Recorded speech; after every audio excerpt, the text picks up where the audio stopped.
सहजानंद गुरुं भजे सदा वर्णिवेशनमणीय दर्शनं मंदहास्य रुचिराननाम्बुजं पूजितं सुरनरोत्तमे मुदा धर्मनन्दनमहं विचिन्तये त्वं सुकान्तवृतं कान्तं त्वं कान्तं सर्वदोगतं त्वं गते द्वैगदेवतं त्वं वन्दे भक्तिपासकम्।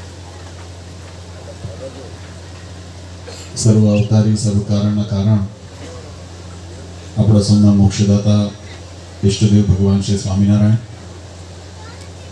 स्वामीनारायण संप्रदाय दक्षिण विभाग अधिष्ठाता देव वड़तालवासी श्री लक्ष्मीनारायण देव हरिकृष्ण महाराजनी छत्र छायामां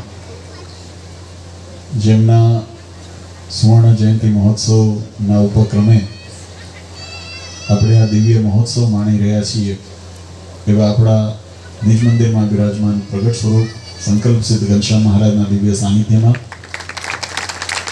આજની આ દિવ્ય સભામાં ઉપસ્થિત ધર્મકુળ આશ્રિત વાલા સર્વે મારા સંતો પાર્ષદો શ્રીજીના લાડીલા ધર્મકુળ આશ્રિત વાલા સર્વે સત્સંગી હરિભક્તો સર્વ ધર્મ પ્રેમી સજ્જનો સર્વ મોક્ષભાગી જીવાત્માઓ દરેક ભક્તજનોને અમારા હૃદયપૂર્વક જય સ્વામિનારાયણ। વાલા ભક્તો, આજે મોરાને આંગણે આપણા સૌ ભક્તોના હૈયા આનંદના હિલોડે ચડ્યા છે અને જે આનંદ હોય એ માત્ર આમ જુઓ તો હૃદયની અનુભૂતિ છે, પણ જ્યારે એ હૃદયમાંથી પ્રગટ થાય, એની અભિવ્યક્તિ થાય, ત્યારે એ આનંદ ચરિતાર્થ થાય છે। થોડું વ્યાકરણ છે, થોડું તત્વજ્ઞાન છે, કોઈ વિષય બે પદાર્થની અંદર વહેંચાયેલું છે એને સમજવા માટે જડ પ્રકૃતિ અને ચૈતન્ય પ્રકૃતિ આ બંનેનો સમન્વય સમજવો જરૂરી છે। હું એક દ્રષ્ટાંત આપું એટલે વાત ખ્યાલ આવે। આપણને મળેલું આ પંચભૂત શરીર જે પિંડ છે, પૃથ્વી તેજ વાયુ આકાશ અગ્નિ વગેરેથી જે પંચભૂતથી બનેલું પિંડ, એની અંદર જો ચૈતન્ય તત્વ આત્મા ન હોય તો એ શરીર એ માત્ર જડ છે અને જો એને ઝાઝા સમય સુધી પ્રાણ વરહિત રહે તો પ્રકૃતિનો એવો નિયમ છે કે ધીમે ધીમે સડવા માંડે। પણ જ્યારે એની અંદર ચૈતન્ય તત્વ રહેલું છે, એટલે કે જીવાત્માનો એનો યોગ એ શરીર સાથેનો રહેલો છે, ત્યારે એ જીવંત બને છે, ચરિતાર્થ બને છે અને આપણે સૃષ્ટિની અંદર જગતની અંદર આપણે જે કંઈ હાલીએ ચાલીએ બોલીએ જે ક્રિયા કરીએ એ તાદ્રશ્ય આપણને દેખાય છે, એની અનુભૂતિ થાય છે। હવે જ્ઞાન માર્ગ આપણને એમ કહે છે કે કર્મ છે એ જીવાત્મા કરનાર છે, પણ કર્મ કરવાનું જે સાધન છે એ સાધન એનું શરીર, એની ઇન્દ્રિયો, એની બુદ્ધિ, મન છે। આ બંનેનો સમન્વય થાય।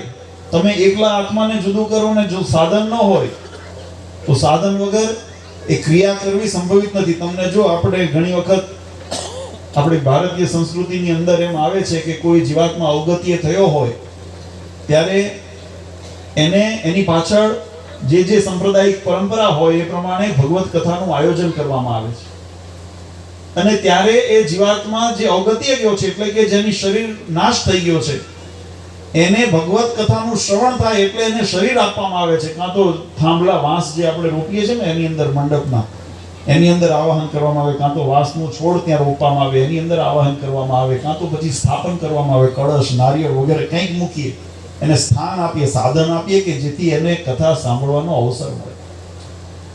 એટલે આ કહેવાની પાછળનો ભાવાર્થ વાલા ભક્તો એ છે કે આ સંસારની અંદર, સૃષ્ટિની અંદર જીવાત્માના માટે સૌથી જો શ્રેય કરતા કોઈ જો સાધન આપણને પ્રાપ્ત થયું હોય તો શરીર ખરું સાધન। આ શરીર છે એ સાચું સાધન આપણને પ્રાપ્ત થયું છે। પણ શાસ્ત્રોએ સાથે સાથે એક અજ્ઞાનતાનો એક ભ્રમ પણ જે જીવાત્મા પાળે છે એને પણ આપણા શાસ્ત્રોએ વ્યાખ્યા કરીને સમજાવ્યું કે શરીર સાધન છે, પણ આત્મા અજ્ઞાનના કારણે, જીવાત્મા પોતાના આત્મ સ્વરૂપનું જ્ઞાન ન હોવાને કારણે મોક્ષ ધર્મનું જ્ઞાન ન હોવાને કારણે, પરબ્રહ્મ તત્વનું જ્ઞાન ન હોવાને કારણે અને માયાના આવરણથી પ્રભાવિત થઈને એ માયાના જે જગતના જે વિષયો છે અથવા તો જે વિષયબંધ છે, આ દેહ છે, એની અંદર દેહાભિમાન જે રહેલું છે એને પોતાનું વાસ્તવિક સ્વરૂપ માનીને આ જળ સાથે પ્રીતિ કરી લે છે. અને જળ સાથે જ્યારે પ્રીતિ કરે છે ત્યારે એના પ્રીતિએ કરીને નાશવંત એવા પદાર્થોની અંદર જીવાત્મા આસક્ત થઈને લોલુપ્ત થઈને રહે છે. અને પછી જીવનની અંદર જે જે કંઈ ક્રિયા કરે છે, જે જે કંઈ કર્મ કરે છે, એ કર્મ પણ એની અંદર ઉમેરો થાય, એટલે કે બંધનની અંદર ઉમેરો થાય, અવરોધની અંદર ઉમેરો થાય, માયાની અંદર ઉમેરો થાય, એવા પ્રકારના કર્મ કરે છે. એની નિવૃત્તિ માટે આ જીવાત્માનું મૂળ શાશ્વત સ્વરૂપ પ્રગટ થાય, એના માટે જીવાત્માને જ્ઞાન માર્ગે કરીને, ધર્મ માર્ગે કરીને જીવાત્માને જ્યારે એની અંદરથી પસાર કરવામાં આવે અને એ દ્વારા ભક્તિ માર્ગે કરીને જીવાત્મા જ્યારે પોતાના માયિક એવા દેહ, ઇન્દ્રિય, અંતઃકરણ વગેરેને જ્યારે શુદ્ધ કરે ત્યારે એ પોતાના શાશ્વત રૂપની અંદર જાગૃત થાય અને બ્રહ્મ સ્થિતિને જાગૃત કરી બ્રહ્મરૂપ થઈને જ્યારે પરબ્રહ્મની ભક્તિ કરે ને ત્યારે પરમાત્મા સાથેનો એકાત્મપણું એનું બંધાઈ જાય છે. ત્યારે એકાકાર જીવાત્માને ભગવાનનો થઈ જાય છે, એવો શાસ્ત્રનો મત છે. એને મોક્ષ કીધો છે. આ તત્વજ્ઞાનને આપણે એટલા માટે યાદ કરવું પડે વાલા ભક્તો. આમ તો આપણા કીર્તનોની અંદર આપણે ઘણી વખત ગઈએ છીએ, શેરી વળાવી સજ કરું ઘેર આવો ને. આ માત્ર શબ્દ હતા, પણ મોરાના ભક્તોએ આજે સમગ્ર મોરા ગામને જે રીતે એને શણગાર્યું, આજે એને વાચા આપી અને એને ચરિતાર્થ કર્યું છે. તત્વ હતું પ્રેમનું. ભગવાન જ્યારે ઘરે આગમન થતા હોય, નંદ સંતોએ કીર્તનની અંદર આ બધું ઘણી વખત આપણે જ્યારે સ્વાગતના કીર્તનો, ભગવાનના વધામણાના કીર્તનો ગાતા હોઈએ, અને હું ઘણી વખત આગ્રહ કરું છું સંતોને, હું ઘણી વખત ટકોર પણ કરતો હોઉં છું કે આપણી જે પરંપરા, મૂળ ભાત જે સત્સંગની અંદર રીતિ હતી, એ જ્યારે ભગવાનની સવારી નીકળતી હોય, વાલા રમઝમ કરતા કાન મારે ઘેર આવો ને, આવા પરમાત્માના પદો બોલાતા હોય, મારે આજે પ્રીતમ ઘેર આવશે એવા ભગવાનના દિવ્ય પદો બોલાતા હોય, એ પદોના શબ્દની અંદર ભાવના તો હતી, પણ એ ભાવનાની સાથે પરમાત્માનું પ્રગટ ચૈતન્ય એની અંદર હતું. માટે જાગૃત અને ચરિતાર્થ કીર્તનો હતા.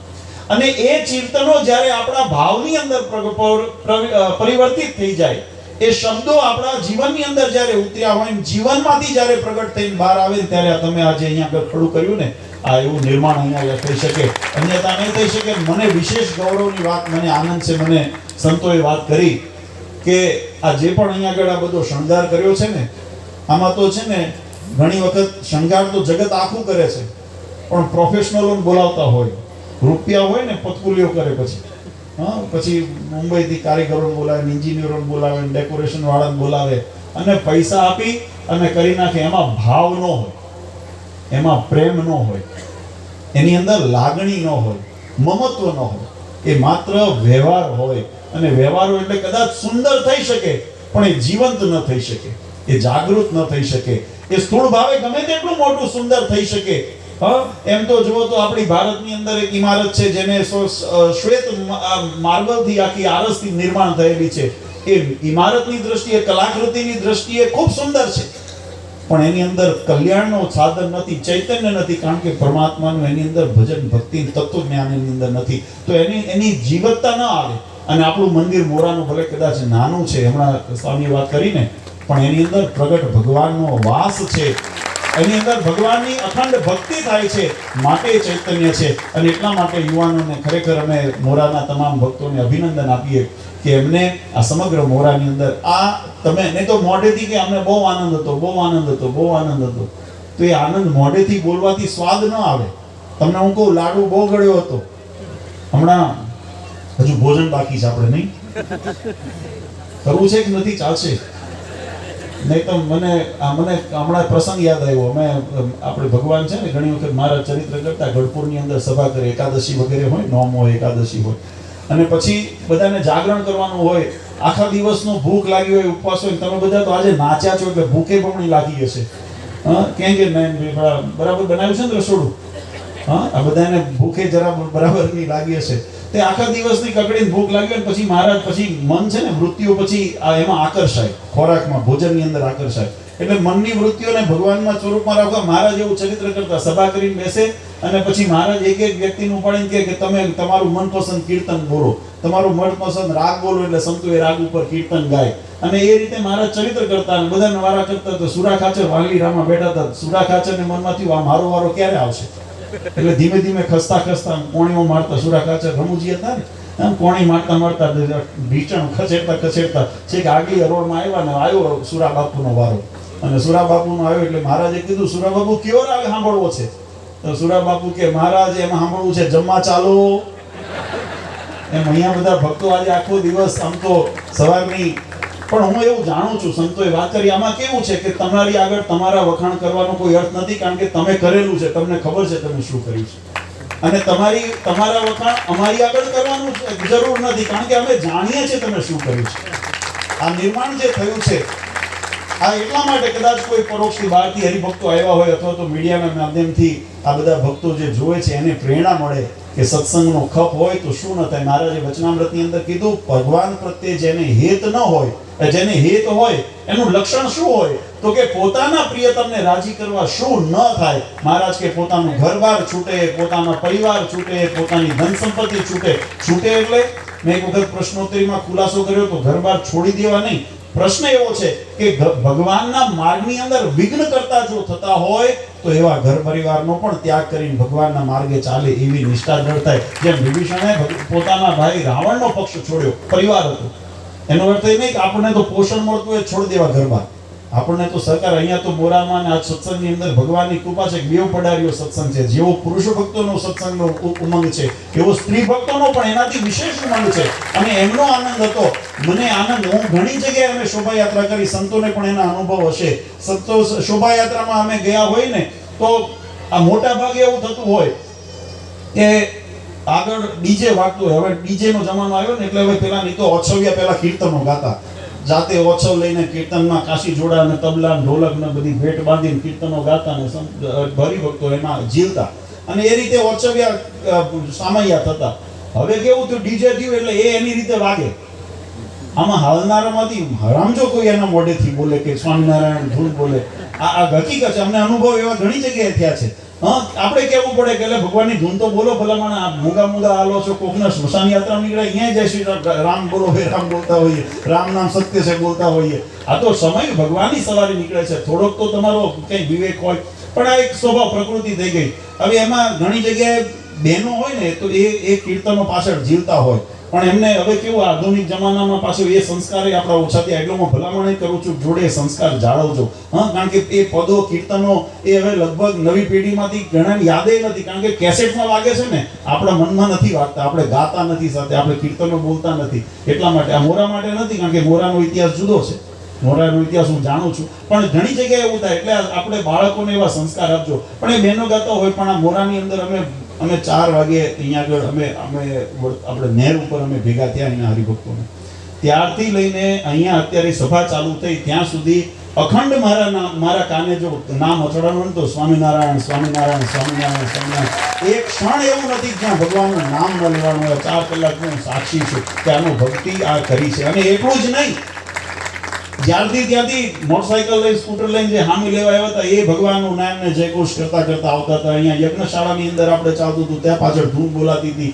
મંદિરની અંદર અમે બેઠા હતા, ત્યાં નીચે ધૂન બોલાતી હતી. અને સામૈયું શોભાયાત્રા જ્યારે નગરયાત્રા જ્યારે નીકળી ત્યારે અખંડ ભગવાનની ધૂન, ભગવાનનું સ્મરણ, ભગવાનનું, અને ડીજે તો વાગતું હતું એને ના નથી, પણ જોડે જોડે હરિભક્તો પણ નાચતા કૂદતા ઉમંગતા ભગવાનના સ્મરણ સાથે જય જયકાર કરતા હતા એક ક્ષણ માટે. અને અહીંયા આવીને પણ હજુ તમારી તાળીઓ થાક્યા નથી બતાવે છે કે થાક્યા નથી, હજુ તમારી તાળીઓ નથી.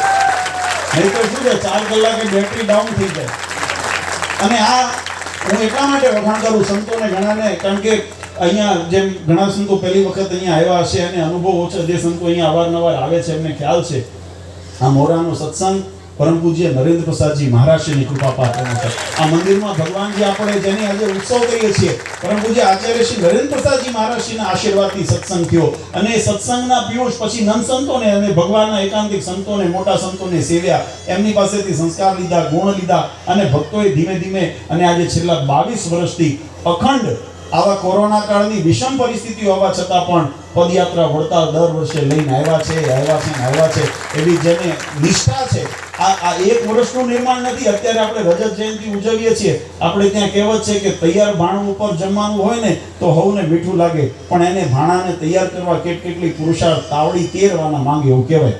કેટલી મહેનત ને પુરુષાર્થ થયો છે ને એની પાછળ જ્યારે દ્રષ્ટિ કરીએ, આ ઉત્સવને ઉજવવાની અંદર આ એક દિવસનો 5 દિવસનો ઉત્સવ આપણે નથી કરતા, આખું વર્ષ મોરાના ભક્તે ઉત્સવ કર્યો છે. આ રજત સ્વર્ણ જયંતિના નિમિત્તે જેટલા નજીકના ગામડાઓ છે, જે આપણા 4 ધામો છે, એ તમામ ધામોની અંદર, તમામ ગામોની અંદર ધૂનનું આયોજન થયું છે, મહાપૂજાનું આયોજન થયું છે, આપણે ઘરે ઘરે ધૂનનું આયોજન થયું છે. અને આજે આ ઉત્સવ એટલે નિર્માણ થયો છે કે માત્ર પૈસાથી નિર્માણ નથી કર્યો, આમાં તમે ભક્તિથી નિર્માણ કર્યો છે. ભગવાનની આજ્ઞા પ્રમાણે ભગવાનને રાજી કરવા માટે ભજન કર્યું છે ને એટલે આ ઉત્સવ નિર્માણ થયો છે. અને એટલા માટે કીધું આ ઉત્સવ જડ ઉત્સવ નથી, આ ઉત્સવ માત્ર ભૌતિક ઉત્સવ નથી, આની અંદર પરમાત્માની દિવ્યતા અને ચૈતન્ય રહેલું છે. એટલે આ જાગૃત ને જીવંત ઉત્સવ લાગે છે. આજે આનંદ એ વાતનો છે. વિશેષ તો ખૂબ આનંદ સાથે બધા ભક્તોએ ખૂબ મહેનત કરી. મેં કીધું એમ કે તમે શું કર્યું છે, તમે મહેનત કરી છે, તમે જાણો છો, અમે જાણીએ છીએ, અને આપણા સૌનો ઠાકર એવા પરમાત્મા પૂર્ણ પુરુષોત્તમ નારાયણ જાણે છે કે ભક્તો એને રાજી કરવા શું કર્યું છે. અને વિશેષ તો નિર્માની પણ ખાસ તો આમાં બધા ભક્તો મને યુવાનો જ્યારે વડતાલ આવ્યા આના જ્યારે આયોજન બાબતે, એટલે આયોજનની અંદર અમે કહેતા કે કોણ મોટેરા, કોણ યજમાનો, એ કે બાપુજી અમારું આખું ગામ યજમાન, અમે બધા સ્વયંસેવક અને અમે બધા યજમાન. અમારામાં કોઈ હશે, કોઈએ દાન તનથી કર્યું હશે, કોઈએ ધનથી કર્યું હશે, કોઈએ મનથી સેવા કરી હશે. કારણ કે દરેક રીતે મન કર્મ વચને આપણે જે ધર્મનું પાલન, શાસ્ત્રોની અંદર એક બહુ સુંદર વસ્તુ છે, આ સેવાનો અને કર્મના ભેદ સમજાવું છું મારા. ભક્તિનો અને કર્મનો ભેદ. ભગવાન સ્વામિનારાયણે કીધું કે જે જગતના વિષય સંબંધી જીવાત્મા કર્મ કરે છે ને, એ કદાચ સત્કર્મ હોય ને તો એ કર્મ જ થાય છે. અને કર્મ થાય એટલે એનું ફળ નિર્માણ થાય, અને કર્મનું ફળ નિર્માણ થાય એટલે અવશ્યમેવ ભોક્તવ્યમ કૃત કર્મ શુભાશુભમ. જીવાત્મા કર્મ ફળ ભોગવવા એને બંધન થાય છે ને જન્મ લેવાનું કારણ બને છે. સત્કર્મ કર્યા હોય તો એ ભલે પુણ્ય ભોગવવા આવવું પડશે ને. આ સત્કર્મનો પણ સત્કર્મ ન કરવા એવો ભાવ નથી, પણ જે કર્મ માત્ર વિષયને આધીન થઈને કરવામાં આવતા હોય એટલે કર્મ જ રહે છે. પણ ભગવાન સ્વામિનારાયણે વચનામૃતની અંદર કીધું જે કર્મ પરમાત્માની પ્રસન્નતાએ કરવામાં આવે છે ને એ કર્મ નથી રહેતા, અકર્મ થઈ જાય છે, એ કર્મ નિર્ગુણ થઈ જાય છે, અને એ જ કર્મ ભક્તિ બની જાય છે, એ જ કર્મ સેવા બની જાય છે. આ કર્મ અને સેવા, ને તો ક્રિયા તો એમાંય કરવાની છે. તમે માળા કરો, પ્રદક્ષિણા કરો, પૂજા કરો, પાઠ કરો, દાન કરો, યજ્ઞ કરો, બધાય કર્મ, એમાં ક્રિયા તો કરવાની છે. પણ એ ક્રિયા કરવાની અંદર જીવાત્મા જ્યારે પરમાત્માની પ્રસન્નતાને અર્થે ક્રિયા કરે છે ત્યારે ભક્તિ થઈ જાય છે અને કર્મ નિર્ગુણ થઈ જાય. પછી એ કર્મ ભોગવવા નથી આવતું. એ કર્મનું જે પણ ફળ નિર્માણ થાય એ આપણને શાશ્વત સુખની પરમાત્માના ધામની પ્રાપ્તિ કરાવે અને પુનર્જન્મ ન વિદ્યતે, ફરી જન્મ મરણના ચક્રમાં ન આવવું પડે. એ કર્મનું ફળ એ થઈ જાય, કારણ કે એ ભક્તિ થઈ ગઈ. અને જે કર્મ જગતના માટે કરીએ છીએ એ બધા કદાચ કોઈ સારા કર્મ કરતા હોય, કરવા જોઈએ, પણ એ બંધન કરતા થાય ત્યારે જીવાત્માને પુનર્જન્મનું કારણ બને છે, મુક્તિ નથી આપતી. આ શાસ્ત્રનો મત છે. એટલે આપણે જે અહીંયા આગળ કાર્ય થયું છે, યુવાનો હોય, વડીલો હોય, અબાલ વૃદ્ધ, અમારે, અને આ ઉત્સવનો સંકલ્પ મને યાદ છે કે આપણે 5-6 વર્ષ પહેલા ઘનશ્યામ સ્વામીએ અહીંયા સભામાં આવ્યા હતા, અને આપણું જે વૃક્ષ છે એની નીચે ઓટલો છે, અને ઓટલાની ઉપર જેમ બધા મને ઘનશ્યામ સ્વામી લઈને આવ્યા. આ લીમડાનું જે વૃક્ષ છે ને, અમે ઘનશ્યામ સ્વામી લાવ્યા, અમે સભામાં અહીંયા આવ્યા હતા. સામે આમ તો ઘણી વખત મોરા આવવાનું થયું, પૂજ્ય બાપુજી સાથે ઘણી વખત આવ્યો, નરેન્દ્ર પ્રસાદજી મહારાજ શ્રી સાથે આવવાનું થયું, એકલા યુવક મંડળની પ્રવૃત્તિની ઘણી વખત આવવાનું થયું. પણ અહીંયા આનંદ એ વાતનો થાય કે અહીંયા આગળ આ તો આપણે આજે સુવર્ણ જયંતિ મહોત્સવ કરીએ છીએ એટલે આ બધું આપણે જરા શણગાર કર્યો છે. બાકી લીમડાના વૃક્ષની નીચે ઓટલા ઉપર આસન નાખીને અમે કથાઓ કરી છે. આ એનો નિખાલસ ભાવ છે, આ પ્રેમ છે અહીંયા આગળ, કે તામઝામ કરીને અમારે દુનિયાને દેખાડવું નથી, અમારે તો ભગવાન રાજી થાય, ભગવાનના 2 શબ્દ ગુણાનુવાચામાં. ત્યારે સ્વામીએ વાત કરી હતી કે બાબુજી 3-5 વર્ષ પછી આપણો ઉત્સવ આવે છે અને એને ધામધૂમથી કરવું છે. આજે ભગવાનની કંઈક દેવી ઈચ્છા હશે કે ઘનશ્યામ સ્વામી આપણી વચ્ચે કોરોના કાળના કારણે એની અંદર વચ્ચે અત્યારે આપણી વચ્ચે શરીરથી નથી પણ મનથી એનો પણ સંકલ્પ છે. બીજા ભક્તિ સ્વામી વગેરે મોટા ઘણા બધા સંતો કે જેની અહીંયા આગળ આવતા અને આ સત્સંગમાં હરિભક્તોને અહીંયા આગળ પ્રેરણા આપતા અને અહીંયા આગળ સત્સંગ કરાવતા, આજે આપણે એમને પણ યાદ કરીએ. અને વડીલ સંતો, કારણ કે પૂજ્ય નરેન્દ્ર પ્રસાદજી મહારાજના વખતમાં અમને ખ્યાલ છે કે ત્યારથી સત્સંગની અંદર અને અહીંયા જેમ હમણાં સંતોએ પણ યાદ કર્યું કે ધૂન ભજન ભક્તિ આ જ અંગ છે, સેવા એ જ એનું અંગ છે. ક્યારે મોટા ભારપાર માન કે કોઈ એના માટે ક્યારેય ભક્તોએ કર્યું નથી. આ ગુણ છે ને એને રાખજો, કારણ કે એ જ ભગવાનનો રાજીપો છે આપણા ઉપર. આ ગુણને જીવનમાં રાખી અને સત્સંગની અંદર કરીએ. આજે આપણો ઉત્સવ આજે દીપી નીકળ્યો ને આવા નવા ઉત્સવ મોરાને આંગણે હર હંમેશ થતા રહે એવી હરિકૃષ્ણ મહારાજને આપણા મંદિરની અંદર બિરાજમાન ઘનશ્યામ મહારાજના ચરણારીમાં પ્રાર્થના કરીએ છીએ. વાલા ભક્તો, જીવનની અંદર મેં વાત કરી એ પ્રમાણે કર્મનું ખૂબ મહત્વ રહેલું છે. કર્મ વિચારીને કરીએ, કારણ કે કર્મ કર્યા વગર જીવાત્મા રહી શકતો નથી. અને શાસ્ત્રમાં બહુ સુંદર કીધું, મન કર્મ ને વચને કરીને ધર્મ એવ હતો હંતી ધર્મો રક્ષતિ રક્ષતઃ કર્મણા વાચા મનસા તતો ધર્મો પ્રોક્તે પુંસા, કે ધર્મનું આચરણ જીવાત્માએ મન કર્મ વચનથી કરવું જોઈએ, કારણ કે ધર્મ છે એ જીવાતની અંદર રક્ષા આપણને કરે છે. આપણે ઘણી વખત ફરિયાદો કરતા હોઈએ, આને આ કષ્ટ આવ્યું, આને આ દુઃખ આવ્યું, આને આ ત્રિવિધ ત્રાપ નડ્યા, આને આ નડ્યું, પણ કોઈ કર્મ કોઈ ફળ છે ને કર્મ વગર નિર્માણ નથી થતું. આપણે વિચાર્યા વગરનું જ્યારે કર્મ કરીએ છીએ, આ જન્મને પૂર્વે કર્યા હશે, એના પૂર્વે કર્યા હશે, 84 ના ફેરામાં ક્યારે કેવા જન્મ કર્યા હશે, આપણી પાસે કોઈ એનું માપદંડ નથી. પણ જે કર્મ કર્યા હતા એ કર્મના ફળ સ્વરૂપે જીવનની અંદર સુખ દુઃખ ભોગવીએ છીએ. પણ એની અંદર જ્યારે ધર્મ પ્રમાણે, ભગવાનની આજ્ઞા પ્રમાણે, ભગવાનની બાંધેલી મર્યાદામાં રહીને આપણે જે ભગવાનની ભક્તિ રૂપી જે કર્મ કરીએ છીએ એ તમામ કર્મ બંધનમાંથી મુક્તિ કરાવે. મહારાજે બહુ સુંદર મહિમા ભગવાનના નામનો દીધો. મહારાજ કે અંત સમય જો સ્વામિનારાયણ એટલું ઉચ્ચારણ કરે ને, અંત સમય આવ્યો હોય, છેલ્લી અવસ્થા હોય અને સ્વામિનારાયણ એટલું ઉચ્ચારણ કરે ને, મહારાજ કે એના તમામ કર્મ બંધનમાંથી મુક્તિ કરીને અમે ભગવાનના ધામમાં પડી. ભાગવતજીનો પ્રસંગ છે. અજામેલ જેવા અધમ જે વ્યક્તિ હતો એને પોતાના પુત્રના યોગે કરીને નારાયણ શબ્દનું ઉચ્ચારણ કર્યું. ભગવાનના દૂતોએ આવીને જે યમના દૂતો હતા એના દ્વારા રક્ષણ કરી અને પછી બદ્રિકાશ્રમમાં તપ કરી મોક્ષપદના અધિકારી બનાવ્યા. આ ભગવાનની નામનું અનાયાસે જો નામ લેવાનું હોય તો જો આટલું પુણ્ય ફળનું નિર્માણ થતું હોય, ભગવાન એને કર્મ બંધનથી મુક્તિ આપતા હોય, આપણે તો મહિમા ભગવાનના મહાત્મા જ્ઞાને સહિત આપણે ભગવાનનું ભજન કરીએ છીએ, કાયમ કરીએ છીએ. અહીંથી ચાલતા પદયાત્રા લઈને આવતા હોય તોય ભગવાનનું સ્મરણ હોય, આપણા મંદિરની અંદર નાનો મોટો ઉત્સવ હોય તોય ભગવાનની ધૂન હોય. એટલે ધૂન છે મોરાની ઓળખાણ છે અને એ કાયમ રહેશે. એવી રીતે ભગવાનનું ભજન કરીએ છીએ. ત્યારે આજના દિવસે ભગવાનને પ્રાર્થના કરીએ. વધારે સમય નથી લેવો, કારણ કે કહેવા જઈએ તો ઘણું આપણે એનો હજુ વિસ્તાર થઈ શકે છે, પણ સમયની મર્યાદા છે. મેં કીધું કોક સુરા ખાચર ઊભા થઈને પછી એમ કે બાપુજી હવે આ સુર ગવડો, એના કરતાં પહેલા હું મારો સુર અહીંયા પૂરો કરું. આજે ભગવાનની કૃપાથી મોરાને આંગણે પરમ પૂજ્ય આચાર્ય શ્રી નરેન્દ્ર પ્રસાદજી મહારાજ, પરમ પૂજ્ય આચાર્ય શ્રી અજેન્દ્ર પ્રસાદજી મહારાજ, વડીલ સંતો બધાના જે પ્રેમ હતો અને એમનો જે પુરુષાર્થ હતો એને અમારા મોરાના ખાસ કરીને યુવાનોએ જીવંત રાખ્યો છે. અહીંયા તો રાખતા જ હોય, કારણ કે એનું વાતાવરણ એવું છે, આ ભૂમિનો પ્રતાપ કંઈક એવો છે. પણ મને ગૌરવ એ વાતનું છે, કારણ કે મારો અનુભવ છે. અહીંના યુવાનો વિદેશ ગયા છે પણ ત્યાં પણ શિર સાટે છે, પોતે ધર્મ રાખ્યો છે, નિયમની અંદર રહે છે. ક્યાંય બીજા વિમુખોના રવાડે કે અધર્મના કે કુસંગના રવાડે નથી ચડ્યા. અહીંયા પણ ભગવાનનું ભજન, ભક્તિ, કીર્તન અને પોતાના જે સંસ્કારો એને જીવંત રાખ્યા છે. અને એટલા માટે જેમ હમણાં સ્વામી કીધું ને, અહીંયા આવીને પણ ટેલની સેવામાં લાગી ગયા, કારણ કે સંસ્કારોને જીવંત રાખ્યા હતા. કેવળ યુવાનો નહીં, કેવળ પુરુષો નહીં, એ જ એવી નિષ્ઠા સ્ત્રી ભક્તોની પણ એવી નિષ્ઠા છે. કારણ કે જ્યારે ખાસ કરીને મારે એમની પાસે થોડી દિલગીરી વ્યક્ત કરવી, ભક્તોની ઈચ્છા હતી, પૂજ્ય માતુશ્રીને, બહેનોની ખાસ કરીને ઈચ્છા હતી માતુશ્રીને લાવવા, પણ થોડા સમયની કટોકટી હતી અને માતુશ્રીને પાછું પરમ દિવસે સવારે વહેલા રાજુલા પાસે ભેરે જવાનું છે, એટલે 5 કલાક આ આવવાના, 5 કલાક જવાના, નોલી બીજા 5 કલાક જવાના, 5 કલાક 15-20 કલાકનું મુસાફરી માતુશ્રીને શ્વાસના કારણે થઈ શકે એવી શક્ય નહોતી, એટલે નથી આવી શક્યા. પણ માતુશ્રીએ ખૂબ આશીર્વાદ બહેનોને માટે આપ્યા છે, સ્ત્રી ભક્તો માટે આપ્યા છે. પૂજ્ય મહારાજશ્રીએ ખૂબ આશીર્વાદ એના બધા પુરુષ ભક્તો માટે આપ્યા છે. અને ભગવાનને પ્રાર્થના કરી આશીર્વાદ મોકલાવ્યા છે કે અહીંનો સત્સંગ એ દિન પ્રતિદિન ખૂબ વૃદ્ધિને પામે, નિયમ નિશ્ચય પક્ષની દ્રઢતા રાખે અને ભગવાનનો ખૂબ ભજન કરે અને સર્વ રીતે સુખ્યો થાય. આ લોકમાં પણ પરમાત્માની કૃપાથી જે અન્ન વસ્ત્ર આબરૂ કરીને ભગવાને આપણને ન્યાલ કર્યા છે, સુખ્યા કર્યા છે, એવી સુખની પ્રાપ્તિ થાય અને અંતે પરમાત્માના સ્વરૂપની અંદર એકાગ્રમત મન થઈ જાય અને ભગવાનના સ્વરૂપની નિષ્ઠા કાયમ દ્રઢ થઈને રહે એવી હરિકૃષ્ણ મહારાજ આપણા મંદિરની અંદર વિરાજમાન ઘનશ્યામ મહારાજના ચરણારીમાં પ્રાર્થના કરીએ છીએ.